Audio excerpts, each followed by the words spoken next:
로마서 아니 레위기서입니다. 죄송합니다. 레위기서 11장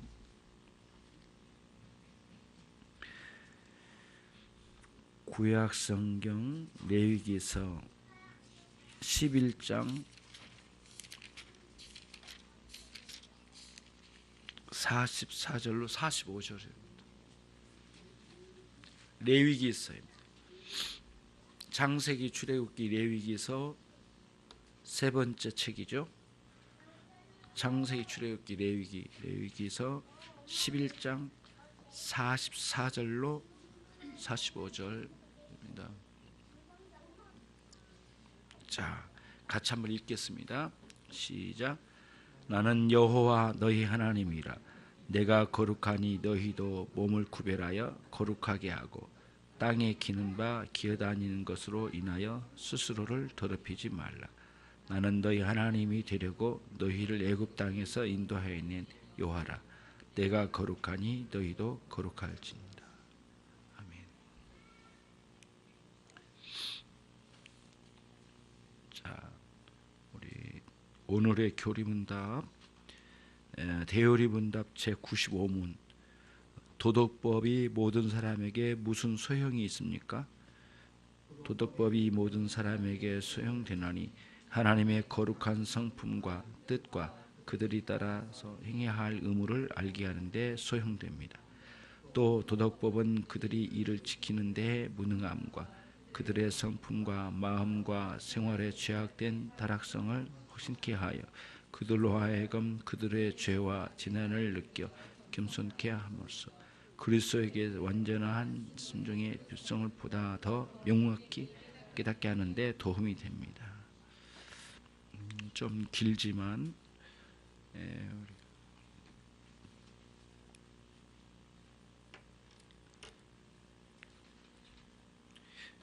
모든 종교는 여타의 많은 모든 종교는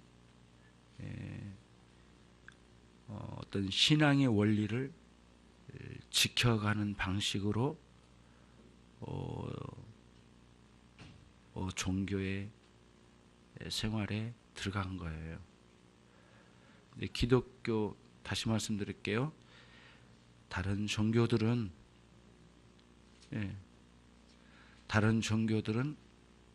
그들이 가지고 있는 신앙의 원리를 따라서 살아가는 것으로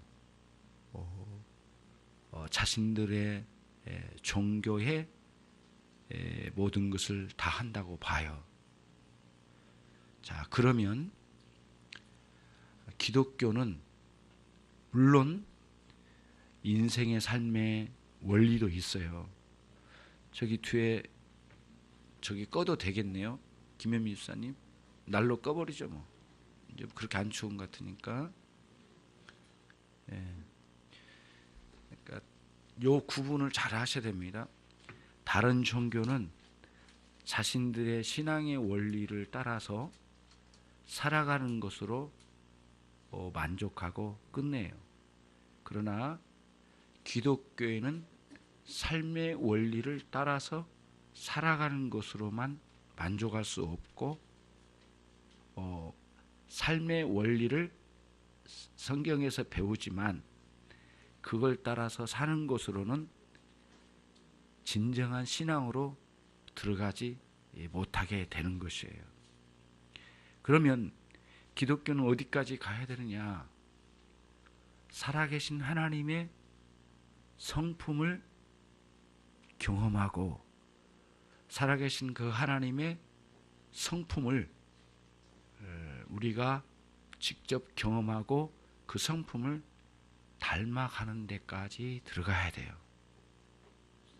이것이 기독교의 다른 종교와 큰 구분이에요.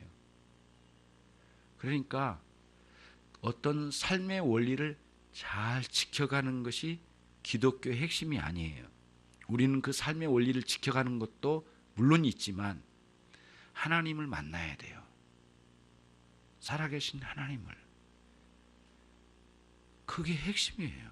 그리고 하나님께서 주신 그 하나님을 만나고 난 뒤에 하나님을 만난 사람은 하나님을 사랑하게끔 돼 있어요. 왜냐하면 그분은 사랑과 함께 만나 주시기 때문에 우리에게 하나님의 사랑이 묻어 들어와요. 그렇기 때문에 사랑이 경험되는 방식으로 하나님을 만나요. 반드시. 하나님은 사랑이셔요. 정말 놀랍거든요. 근데 우리가 착각을 많이 할 때가 있어요. 다른 종교처럼 그 기독교 생활의 원리를 따라서 살면 그게 기독교의 신앙생활인 줄 알고, 대단한 기독교인의 생활인 줄 알고 거기에 만족하고 머물러 있어요. 그러면 안 돼요. 반드시 하나님을 만나야 돼요. 오늘 또 하나님의 도덕법을 배우는데요, 하나님 도덕법이라고 하는 것은 도덕적인 피조물에게만 주시는 하나님의 말씀이요, 율법을 주셨어요. 그 율법을 따라서 살아라 라고만 해서 살 수 있느냐? 우리는 못 살아요. 그러니까 그 율법을 주신 그 하나님을 만나야 돼요. 이게 핵심이에요. 하나님 만나지 않으면 수많은 율법이 겉돌아요. 그리고는 뭐랄까, 종교의 여러 가지 의무로만 다가오지 내 마음에 그렇게 살고 싶은 마음이 없는데요, 어떻게 살아요? 억지로 교회 나와도 하나님을 만나지 못했으니 수많은 그 도덕법이 짜증스러운 의무로 다가올 때, 그때 우리의 영혼은 너무 비참해요. 거기에 머물러 있는 신앙생활은 너무 비참하고 안타까워요. 그래서 우리는 그걸 뛰어넘는 거예요. 그래서 하나님, 우리에게 이 위대한 도덕법을 주신 하나님을 만나는 거예요. 그분을 만나야만 사랑이 생기는 것이고, 사랑이 있어야 하나님의 도덕법을 도덕법답게 순종해 나가면서 거기서 누리는 유익을 얻는 것이거든요. 우리가 이 하나님의 도덕법을 지켜서 세상 누구에게 자랑하려고 하는 것 아니지 않습니까? 이 하나님 율법을 지켜가지고 누구에게 폼잡으려고 한 거 아니거든요. 결국에는 하나님을 알고 싶고 더 사모하기 때문에 이 도덕법을 배우고 알아가고 또 그대로 살고도 싶고 그런 거거든요. 사랑이 있기 때문에 하나님을 향한. 결국에는 살아계신 하나님, 그 거룩하시고 의로우신 하나님을 만남을 통해서 도덕법이 우리에게 따뜻하게 다가오고 기쁘고 즐겁고, 그리고 그러면서 그 기쁨과 즐거움을 누리면서 내 영혼이 다 하나님께 가까이 가면서 변화를 받는 것이거든요. 그러니까 여러분 하나님의 사랑을 못 느껴진다면 하나님 앞에 깊이 자신을 돌아보시고 그 하나님 사랑을 못 느낀 이유를 알게 해달라고 기도해 보셔요. 그러면 하나님 때문에 내가 하나님을 못 만난 게 아니고요, 나 때문에 하나님 못 만났다는 것을 알게 해 주실 거예요. 그때의 이 비참함이 정말 너무너무 심각해요. 그래서 그들이 이 비참함을 가지고 회개하면서 하나님께 엎드려요. 여러분, 기독교에서 하는 일들이 무수히로 많거든요. 이 교회들 하는 일이 엄청나게 많습니다. 봉사활동부터 선교, 엄청나게 많은 일을 합니다. 정말 정신없이 많이 합니다. 그리고 돈도 엄청나게 많이 써서 행사도 치르고 합니다. 그런데 우리가 하나님을 만나게 하는데 쓰여지는 게 뭐냐고요? 거의 없거든요. 이면의 자매님이 다시 오셨잖아요. 오셨는데 이분 이야기가 한마디가 그거예요. 말씀을 못 들었대. 여기 떠난 뒤로 말씀을 못 들어요. 그러니까 말씀 들으러 가면은 너무 처음부터 끝까지 찬양만 해버리고 5분 설교하고 기도하고 끝내버리고 자꾸 그런데, 그래서 야, 이건 아닌데 어떻게 해야 되냐 이거. 그래서 너무 그게 힘들어가지고 막 힘들었대요. 그래서 그래도 자기들이 하나님 앞에 충성스럽게 못 살았지만 그래도 한 가닥 말씀이라도 들을 수 있는 곳으로 가자. 우리 어떻게든 가야 되겠다. 그러고는 왔다고 그러더라고요. 왜 돌아왔냐 물어봤어요. 제가 뭐하러 돌아왔냐. 목사님 그것 때문에 왔어요. 다른 건 아니에요. 그래서 남편도 그래요. 토요일 날 늦게까지 일한대요. 투잡을 뛰는데 아주 늦게까지 일한대요. 새벽에 들어온대요. 주일 아침에 엄청나게 졸리잖아요. 여기 와서 자기가 예배 시간에 졸고 있는 게 미안해 죽겠대요. 그러면서 하는 말이 그래요. 목사님 졸아도 저는 오늘 몇 가지 들었어요. 들은 게 있거든요. 그렇더라고요. 그래서 참 어떻게 인도하실지 하나님 선하게 인도하실 것 같은데 제가 그런 마음의 안타까움을 가지고 이제 물어봤거든요. 왜 왔냐? 뭐하러 왔냐? 왜 왔냐? 그랬더니 그 이야기를 하시더라고요. 맞아. 그러면 이민혜 집사님 잘했어. 그거죠. 그거. 그러니까 너무 힘들어요. 저도 교회를 여러 곳에 이제 어렸을 때부터 이렇게 섬겨가면서 다녀봤거든요. 교회에서 준 직분도 가지고 해보고 뭣도 해보고 열심히 했는데 내 영혼을 내 영혼이 하나님의 사랑으로 만족을 누리면서 기뻐했던 교회를 몇 번 만나보지 못했어요. 진짜 그래요. 그래서 교회 갔다 오는 날마다 속상했어요. 이게 말이 됩니까? 교회 가면 속상해. 너무 마음의 말씀으로 깨달은 게 없이 자꾸 다른 이야기만 하시니까 목사님을 존경은 해야 되겠는데 알아요. 알겠어요. 알겠는데 은혜는 없어. 그러니까 존경이 겉으로만 나타나고 속으로는 존경이 안 되더라고요. 그래서 늘 울던 시절이 많이 기억이 나요. 너무 많은 세월을 그런 20년 정도를 그런 세월을 허비를 했네요. 그러니까 너무 아쉽죠, 사실은. 그리고 나는 그분들이 너무 미워졌어요. 막 여기서 미웠다라는 것은 미움을 가지고 있는 게 아니라 왜 그렇게 했는가 가르쳐 주질 않아요. 말씀을 가르쳐 주질 않아요. 물어봐도 대답도 안 하고, 그리고 쓸데없이 물어보지 말라고 하고 그러니까 안 되잖아요. 여러분, 핵심은 그거예요. 도덕법을 주신 하나님 주셨어요. 그 원리를 따라서 잘 살아야지. 그게 공리주의적인 방식으로 접근하면 안 돼요. 공리주의가 뭐예요? 실리주의하고 똑같은 말이거든요. 내가 뭐 좀 얻어먹을 만한 하면 하고, 얻어먹을 만한 게 없으면 안 하고, 그거거든. 그게 공리주의예요. 그러니까 하나님 앞에 내게 은혜를 주시지 아니하실지라도 나는 우리 하나님만 바라보겠습니다. 이게 하나님 중심의 신앙이거든요. 나 하나님 뭐 해결해 주셨어요? 뭐 좀 해주세요. 이거 고쳐졌어요? 내가 교회 와가지고 잘생겼어요? 이런 식으로 자꾸 공리주의 중심, 자기 이 육적인 뭐랄까요, 유익에 초점을 맞춰서 신앙생활로 가려고 하니까 하나님은 멀리 계시고 신앙생활의 전반은 너무 힘들고 거기에 멈춰 있는 거예요. 그러면 그거는 안 된다는 거예요. 그래서 오늘 대원칙이 있습니다.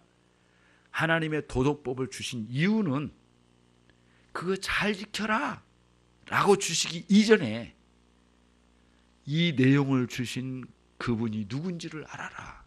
그리고 그렇게 주신 그 도덕법의 내용 중에 거룩하심의 표현들이 주신 분 자신이 거룩하시다는 것을 보여준 거다. 그러니 너는 이 율법에 비춰서 볼 때 내가 거룩하지 않고 추하게 느껴지면 한없이 아파하면서 거룩하신 하나님을 바라보라. 그게 1차적인 뜻이에요. 도덕법의 원칙이 그래요. 그래서 살다 보니 그랬어요. 그래서 우리가 하나님의 거룩하심을 바라보는 거예요. 그리고 나의 추함을 가지고 회개하고 거룩하신 하나님 바라보고 감사하고 그러면서 작용이 일어나는 거예요. 마치 우리가 영양가 있는 음식을 먹으면 우리가 들어야 되잖아요. 그리고 원에서 우리가 소화를 하고 나머지는 배출을 시켜야 되잖아요. 어떻게든 배설을 해야 되거든요. 버려야 되거든요. 소대변을 못 보면 금방 이렇게 여러분 보셨어요? 소변 못 보신 분이 막 얼굴이 땡땡 붓고 막 이런 데가 막 나고요. 온갖 균이 온 몸으로 다 퍼지기 시작하는데 무섭더라고요. 눈도 막 붓고 이렇게 부었더라고요. 균이 나가지를 않는 거예요. 그러니까 이게 우리의 더러운 요소들은 회개하면서 늘 새롭게 하나님께서 씻어주시는 은혜의 역사의 작용이 하나 있어야 돼요. 집안에 하수구가 있어야 되거든요. 없는 집이 어디 있습니까? 하수구에 물이 자꾸 더러운 물이 빠져나가야 되거든요. 엄청나게 많은 양의 물이 빠져나갑니다. 진짜 하루에도 엄청난 분량의 물이 빠져나가는데 우리의 더러운 이런 것들을 씻어내가면서 옷, 머리, 온몸, 예를 들면 교회, 음식의 씻음 이런 거 얼마나 많은 물로 씻어서 보냅니까? 우리의 부족, 우리의 더럽고 추함이 하나님의 거룩하심을 볼 때 회개하면서 이것들이 사라지는 거예요. 이 작용을 십자가에서 이루어주신 그 은혜의 작용이 끊임없이 있겠어요. 2000년 전에 한 번만 딱 끝난 게 아니에요. 그 십자가의 능력은 오늘도 계속. 심지어는 우리 심장도 그러잖아요. 더러운 피는 자꾸 걸러가지고 다시 오고 품어주고 그러잖아요. 그래서 우리 몸에서 더러운 것들을 품어서 씻어 이렇게 피를 걸러주는 이 신장, 이 콩팥의 기능도 또 있잖아요. 이런 게 없으면 엄청나게 막 문제가 됩니다. 온 몸 자체가 세균 덩어리가 돼버려요. 이게 얼마나 무서운 일이에요. 그래서 우리가 여러분과 제가 그리스도 안에서 끊임없이 회개의 삶으로 이것들이 자꾸 정리해서 배출되고 그 다음에 은혜로운 하나님을 거룩하신 하나님 바라보는 거예요. 근데 그 하나님 뭐라고 하시냐면 나는 너희를 애굽에서 건져낸 여호와 하나님이로라. 그러니 내가 거룩하니 너희도 거룩할지니라 이렇게 말씀하셨거든요. 오늘날로 말하면 내가 너희를 십자가에 구원하였으니 너는 거룩할지니라. 나는 거룩하니 너희는 거룩할지니라. 이렇게 말씀하시는 거 똑같은 말씀이에요. 구약적 배경은 그거예요. 내가 너희를 구원하였느니라. 그러니 너희는 거룩할지니라. 이런 말씀이거든요. 내가 너희를 십자가에 구원하였느니라. 그러니 너희는 거룩할지니라. 그러므로 뒤집어 보면 이거예요. 그리스도의 십자가에 구원 없는 사람은 거룩함이라는 것은 관계가 없는 거예요. 의미가 없는 거죠. 그런 원리 안에 이게 있습니다. 그래서 이 도덕법의 핵심은 도덕법 잘 지키라고 주신 거구나 이게 아니에요. 이 놀라운 이 거룩한 이 도덕법을 주신 분이 누굴까? 그 주신 분을 향하여 나가는 것이 우리의 신앙의 출발이에요. 그리고 그 하나님 앞에서 힘없이 깨지고 부서지면서 일생 동안 범죄한 것과 아담의 범죄 아래에서 짓눌렸던 것을 회개하고 주님 앞에 돌아와서 정말 인생의 대변혁이 일어나야 되는 거거든요. 그리고도 율법은 또 있어요. 내가 십자가로 구원받고 난 이후에도 끊임없이 죄의 유혹과 연약함이 있기 때문에 날마다 몸을 씻어 내려가는 것처럼 씻어야 되는 것처럼 하나님과의 관계 속에 이 부끄러움을 회개하면서 끊임없이 씻어져 내려가는 그런 은혜의 효과가 발생돼야 돼요. 그때마다 내가 뭐가 더러운지 어쩐지를 알 수 있는 기능이 있는데 우리는 거울을 보고 얼굴이 더러운지 아닌지를 확인하듯이 율법의 도덕법의 말씀을 비춰서 내 자신을 보는 거예요. 내가 너무너무 추하구나. 너무너무 추하구나. 인간은 기본적으로 교만함이 꽉 찬 존재거든요. 교만한 동물은 인간밖에 없습니다. 이 교만함은 하나님의 말씀에 의해서 꺾여지지 않으면 안 되거든요. 그러니까 율법이 도덕법이 우리에게 필요한 것이에요. 여러분과 제가 그런 원리로 사는 것이지 다른 게 아니라는 거예요. 그래서 이제 우리의 신앙에 그러면 어떻게 실제적으로 하나님의 거룩하심을 볼 것인가 라고 하는 거예요. 예수님께서 이 땅에 오셔서 당신이 내려주신 율법을 완성하셨어요. 그래서 그 로마서 10장 4절의 말씀에서 이렇게 말씀하셨어요. 로마서 10장 4절 말씀에서요. 예수 그리스도는 율법의 마침이니라. 이때 마침은 완성이니라 성취하셨느니라 완벽하게 끝맺음을 이루셨느니라. 이런 뜻이 있어요. 마침. 우리는 마침이라는 용어가 좀 어떻게 한쪽으로 간 것 같긴 한데 그런 의미가 아니라 그냥 끝냈다는 게 아니라 완성. 그 율법의 의로우심의 요구사항을 완벽하게 지켜주심, 완벽하게 다 드러내심, 그거를 보십니다. 그러니까 우리는 절망했잖아요. 우리는 아무리 해도 온전하게 살아갈 수가 없는데 노력을 해봤지만, 절망이지만 그리스도를 보면서 이제 나는 할 수 없었던 그 절망의 현장에 주님은 성취하셨구나, 그를 감사하면서 이제 이렇게 가는 것이죠. 출발해 나가는 거예요.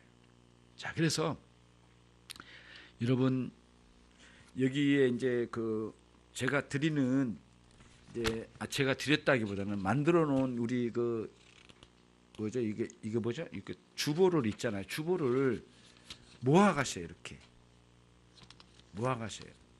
그래가지고 이제 이걸 모아가지고 1년치 못하면 이렇게 두껍게 가지고 다니기는 좀 어렵긴 하지만 한 열 몇 개, 20개 정도는 한 군데에다 계속 묶어가지고 가지고 가세요. 그래서 교회 올 때 그냥 호주머니에다 이렇게 오는 분들은 어떻게 할까요? 그러면 안 돼요. 가방을 꼭 들고 다니시고, 가방, 그리고 작은 거라도 가방을 가지고 가지고 예쁘게 이렇게 뭐랄까 그 성경책에다 이렇게 가지고 가요. 예. 그걸 우리 폼 잡으려고 한 거 아닙니다. 남들보다 공부 많이 한 거 하려고. 그게 아니라 이런 것들을 보관해서 계속 모아가야 되거든요. 구역공과 모아갑니까? 여러분 반응 없으면 제가 속상해지려고 그러는데 그러면 안 돼요. 구역공과를 계속 모아가셔요. 예.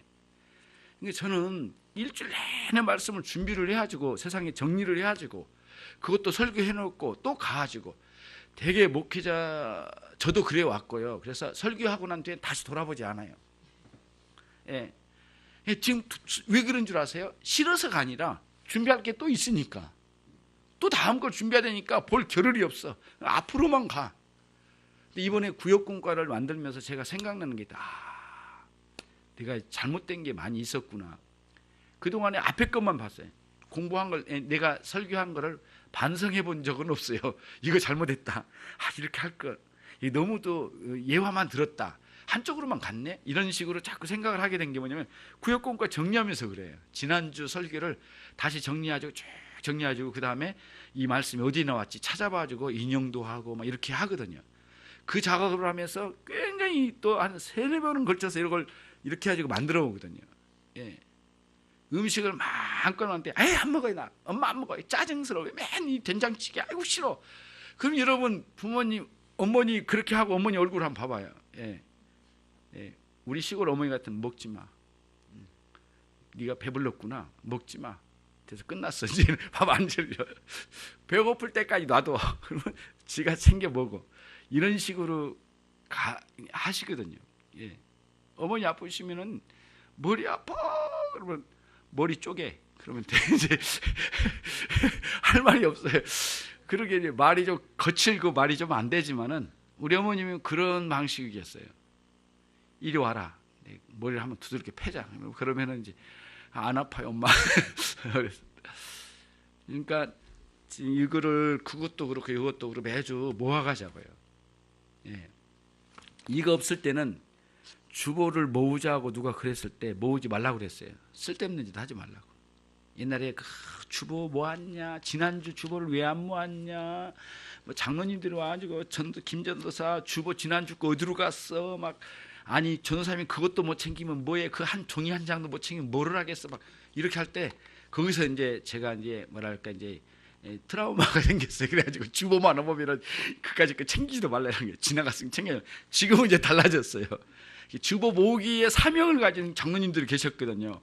그래서 역사와 전통을 길이 빛내야지 말이지 교회가, 그러면서 주보를 이렇게 챙기더라고요. 그래서 역사와 전통 그까짓 거 필요 없다고, 나는 안 챙긴다고 속으로 챙겨주면서도 나 안 챙긴다고 그랬는데 이제 와보니까 이제 챙겨야 될 게 있어요. 여기다가 대요리 문답을 계속 정리해 나가거든요. 계속 정리해 나가요. 정리해 나가면서 제가 이제 생각을 하고 있어요. 나중에 대요리 문답을 한 군데 모아보려고 그래요. 자료는 다 모았거든요. 저는 지금 에버노트에 한 5년째 엄청난 분량을 모았습니다. 500 몇 개의 노트 안에 서너 개씩 자료가 들어있으니까 뭐 굉장히 많은 내용들이 있어요. 뭐를 이야기해도 여기까지 왔냐. 아무튼 주보에 이 나와 있는 내용들을 잘 정리를 해가지고 이렇게 했으면 좋겠고요. 그 다음에 이제 보는 방법을 알려드릴게요. 여기에 번호가 붙어 있죠. 근데 우리 소망부 되신 분은 글이 작아가지고 힘들어하신다고 그러대요. 그러니까 이제 이게 안경을 좀 새로운 거 하나 맞추세요. 그래가지고 여기에 번호가 붙어 있는 거를 이쪽에다가 번호를 넣었어요. 그래가지고 해설을 했어요. 이렇게. 참고 자료를 보고 이렇게 해설을 썼거든요. 그러니까 그걸 요약 정리해서 썼습니다. 원래 설계 자료는 굉장히 많아요. 좀 쭉 늘어져 있어요. 지금 막 굉장히 많이 집어넣어 준비를 해놨거든요. 축소시켜서 한 거거든요. 오늘은 세 텀으로만 나눠서 생각하는데 첫 번째 1번 그 두꺼운 글씨로 되어 있는 걸 한번 같이 읽어보겠습니다. 시작. 하나님의 거룩한 성품과 뜻과 그들이 따라서 행해야 할 의무를 알게 하는 데 소용됩니다. 참 우리는 이상해요. 제일 먼저 의무를 이행하려고 의무를 뭐 해야 되지? 할 게 뭔지부터 찾으려고 그래요. 근데 그게 아니고요. 뭐 하려고 하는 그 사람, 뭐 하려고 하는 그 당신, 그 당신의 존재가 변해야 된다는 거죠. 이게 기독교 순서예요. 성경의 가르침이에요. 그러니까 의무는 제일 나중에 왔어요. 그 다음에 가운데 뭐가 뜻이 있어요. 그 다음에 제일 앞에 뭐예요? 성품이 있어요. 하나님의 성품. 그러니까 성품은 그 존재 자체 안에서 흘러나오는 성품이거든요. 제일 먼저 하나님의 성품, 하나님의 존재의 성품을 경험하고 거룩하심을, 그 다음에 거기서 하나님의 뜻을 찾고, 그 다음에 그 뜻을 따라 의무를 순종하는, 의무를 수행하는 거예요. 근데 우리는 반대로 간단 말이에요. 뭐 주의를 잘 지키라고? 그래 한번 해볼게요. 의무부터 시작하려고 그래요. 그 안쪽부터 생각해야 되는데 이게 바뀌어져요. 근데 은혜가 떨어지고 초점을 잃으면 꼭 의무부터 하려고 합니다. 내가 할 게 뭐예요? 이것도 해야 되는, 저것도 해야 되는. 그게 율법주의가 하는 방식이에요. 율법주의는 이것도 하고 저것도 하고 다 할 거야. 다 할 수 있어. 그게 율법주의거든요. 의무를 수행해가지고 나 잘했잖아? 그렇잖아? 하나님 나 잘했죠? 이 방식이 뭐냐면 율법주의예요. 그런데 이제 복음주의는 뭐냐? 거꾸로 가는 거예요. 가지고 하나님을 만나는 거예요. 그리고 거기서 깨지는 거예요. 우리의 타락한 본성과 부패한 본성들이 부서지기 시작하는 거예요. 그리고 하나님의 뜻을 너무너무 기쁘게 받아들여요. 그리고 순종으로 나가는 거예요. 이런 방식으로 가는 거예요. 그러니까 이제 이런 논리로 이제 가는 거예요. 그래서 그게 이제 율법, 도덕법을 주신 원리가 그런 순서로 가야 된다는 뜻이에요. 두 번째 읽겠습니다. 같이 읽습니다. 시작. 또 도덕법은 그들이 이를 지키는데 무능함과 그들의 성품과 마음과 생활의 타락을 확신케 합니다. 그렇죠? 지켜보려고 하니까 얼마나 우리가 무능하고 추한지 발견해요. 그래 자기 자신이 얼마나 하나님 앞에 부끄러운지 도덕법 속에서 비춰져요. 하나님의 거룩하심을 거기서 느끼면서 그러면 자기가 깨지는 거죠. 그게 이제 율법의 이 방식이 율법의 순기능이라고 합니다. 순기능. 율법의 순기능적인 일이 있는데요. 율법을 통해서 내가 얼마나 부족한지를 깨닫고 회개의 자리로 나가게 되는 그 길목을 타고 가요. 그래서 그러면 이 부족함을 어떻게 해야 될 것인가? 그 해답이 예수님에게 있어요. 그래서 율법은 그러다 보니까 우리가 예수님까지 찾아가게 되잖아요. 그래서 율법이 우리를 예수님에게로 인도하는 율법의 순기능 중에 아주 중요한 기능, 몽학선생이다라고 해요. 몽학선생. 여러분 옛날 용어 중에 몽학훈장 들어보셨어요? 몽학훈장? 몽학훈장은 옛날에 요즘으로 말하면 어린아이를 같이 가르치는, 요즘 같으면 학습지 가르치는 선생님이나 뭐 기억력 가르치면서 ABC 가르치는 선생님이 있잖아요.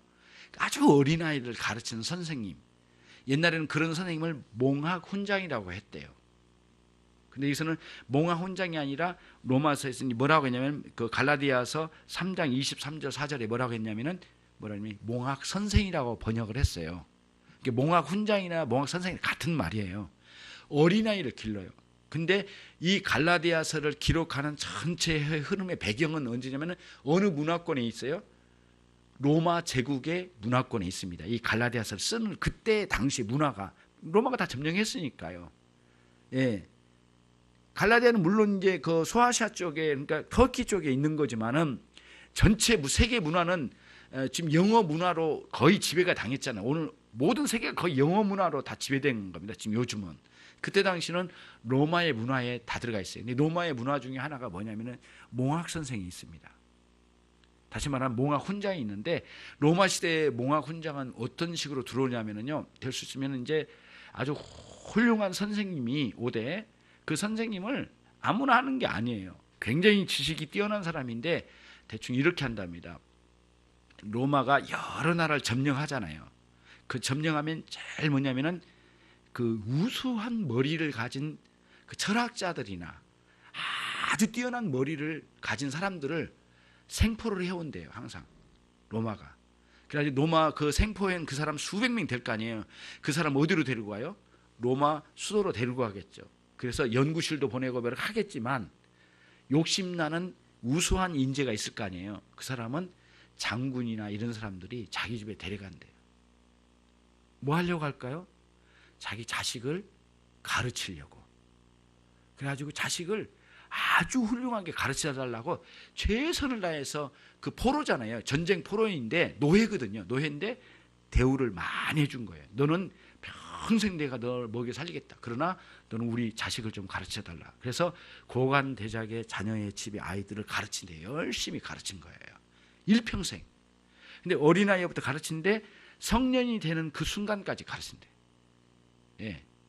그러면 이제 어느 순간까지 이제 뭐 10살이면 12살이면 12살, 뭐 19살이면 19살 성년이 될 때까지 가르친답니다.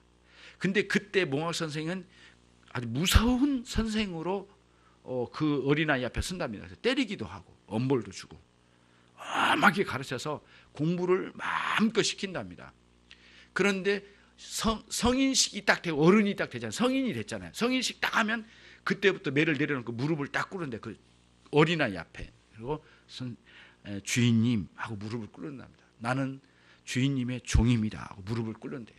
그때부터 거기까지 가는 거예요. 성인 된 때까지 딱 한 게 그게 몽학 선생이에요. 몽학 훈장. 이게 로마 시대 때의 하나의 관습처럼 있었다고 그래요. 바울 사도가 그 몽학 선생을 그대로 인용을 해요. 율법은 우리를 어디까지? 예수 그리스도 앞에까지 인도하는 역할을 한다. 그게 몽학 선생의 역할을 한다고 갈라디아서 아까 3장 23절 24절에서 그렇게 증언하고 있어요. 이게 율법의 순기능이에요. 정말 놀랍잖아요. 근데 율법의 역기능이 하나 있어요. 그 바리새인들이 가지고 있는 사고 있잖아요. 내가 율법을 잘 지키면 훌륭한 사람으로 인정받을 거야. 심지어는 내가 율법을 잘 지켜서 완전한 사람으로 구원의 자리로 들어갈 수 있을 거야. 예수님 필요 없어. 이런 방식이 율법주의거든요. 선행으로 구원받는다는 것. 심지어는 인간이 스스로를 구원시킨다는 사상. 그 다음에 신인 협력, 인간과 하나님 사이의 협력에서 구원을 이룬다. 신인 협력적 구원론, 이런 것들이 다 모두 율법에 대한 잘못된 생각. 그러니까 율법 자체가 역기능이 있는 게 아니고요. 그 우리들이 잘못된 생각으로 접근할 때 율법에 역기능적인 게 있어요. 아무리 좋은 음식이라도 아무렇게나 요리도 안 하고 막 먹어버리면 역기능이 일어나잖아요. 독소 같은 것도 있으니까. 그런 것도 똑같거든요. 그 율법의 원래의 원칙을 따라서 하나님 앞에 이렇게 도덕법을 사용돼야 되는데, 그 율법을 갖다가 자기가 가지고 나는 이렇게 잘 지켰어. 나는 예수님 필요 없고 나는 열심히 율법을 지킴으로 나는 구원을 얻은 자야. 나 같은 종교인이 어디 있어? 나와봐라. 이렇게 나가는 율법주의자예요. 그런 사람들이 굉장히 이제 많이 생겨난 거예요. 유대인들 중에. 그리고 그 우두머리들이 바리새인과 서기관들이고, 그 사람들이 예수님을 죽이기로 작정한 거예요. 예, 자기들의 사상에 맞지 않는다고 죽이고 싶었던 거예요. 예수님 결국은 죽였잖아요. 그런 거거든요. 그러니까 인간의 힘으로 구원하고자 하는 사상이 하나님의 구원의 방식을 없애려고 도전한 거예요. 예수님을 죽인 이유는 그 목적이 거기에 있었던 거예요. 그 사람들은. 그러나 하나님은 그 예수님을 죽이는 그 방식을 통하여 우리를 구원하신 놀라운 하나님의 지혜를 복음 안에 두셨어요. 여기까지요. 세 번째 하겠습니다. 세 번째 시작. 그들로 하여금 그들의 죄와 재난을 느껴 겸손케 함으로써 그리스도에게 완전한 순종의 필요성을 보다 더 명백히 깨닫게 하는데 도움이 됩니다. 예. 예수님은 그러니까 율법을 끊임없이 우리가 알아갈수록 우리 예수님의 그 참 삶에 우리가 순종하 예수님을 뒤따르는 순종의 삶을 살아가도록 끊임없이 이 율법은 우리에게 가르쳐준 역할을 우리에게 한다는 거예요. 그런 일들이 이제 우리에게 있는 것이거든요. 여러분과 제가 이제 오늘 우리가 이런 방식의 어떤 구원의 은총의 세계로 가는 거예요. 그래서 그 로마서 10장에 나와 있는 아까 예수님은 율법의 마침, 완성, 성취의 예수님이시다. 이 진술이 나오면서 바로 이어서 뭐가 나온 줄 아세요? 주 예수를 믿으라. 그리하면 너와 네가 구원을 얻으리라. 이런 말씀이 쭉 나오고요. 주 예수를 믿지 아니하면 멸망에 이른다는 말씀이 막 그 뒤에 나와요. 율법으로는 너희들 안 된다는 것을 하고 가르치고 그 다음에 주 예수님을 믿으라라고 바로 이어서 복음이 나오는 것을 봐야 로마서 10장이 되게 그런 내용들로 이루어졌어요. 여러분과 제가 오늘은 대오리문답 제95문을 통해서 도덕법의 중요한 기능 그리고 본 뜻을 우리가 알게 되었습니다. 기도하겠습니다. 하나님 아버지, 오늘 또 95문을 통해서 하나님께서 내려주신 그 하나님의 도덕법에 대해서 하나님 우리에게 얼마나 유익한 것인가를, 특별히 모든 인간들에게 유익한 하나님의 도덕법에 대해서